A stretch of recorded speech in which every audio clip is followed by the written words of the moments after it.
What role do you think Brady played in Jimmy Garoppolo being traded? Absolutely. Well, I mean, directly, absolutely none. Brady, I can promise you, Brady had no demands whatsoever to get Jimmy Garoppolo sent out of town.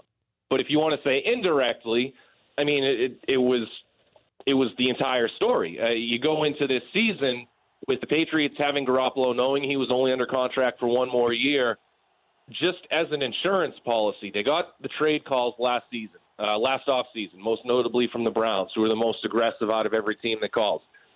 The talks were basically, it got to the point where Belichick would have had to win a Garoppolo trade to a laughable extent for him to accept anything, because he wanted to bring Garoppolo back mostly for insurance for Brady. One, he wanted to make sure that Brady wasn't going to look like a 40-year-old quarterback.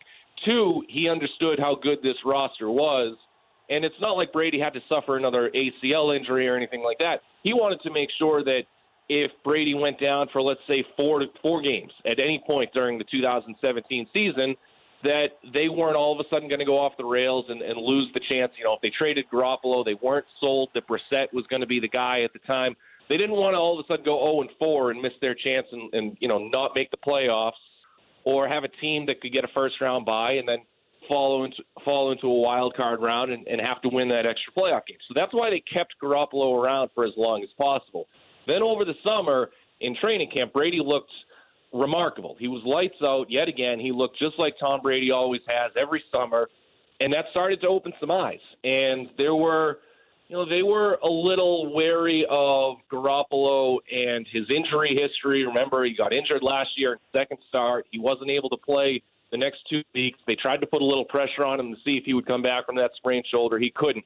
Garoppolo also missed a practice or a portion of the offseason workout program with a calf injury. So they were kind of skeptical over his durability. So then Brady goes out and has that great summer, and it was an eye-opener. It was, okay, Brady's the guy, and it looks like he's going to be the guy for the foreseeable future like he always has been. And now you got to figure out, what are you going to do with Garoppolo? And I think Belichick always hoped that Garoppolo would take a deal to become to remain as Brady's backup. Garoppolo just never had any designs to do that. He wanted to start after this season. So they had to franchise him or they had to trade him, and the rubber met the road. For more Dan Patrick Show, tune to Audience Channel 239 on DirecTV or download the Dan Patrick Show app.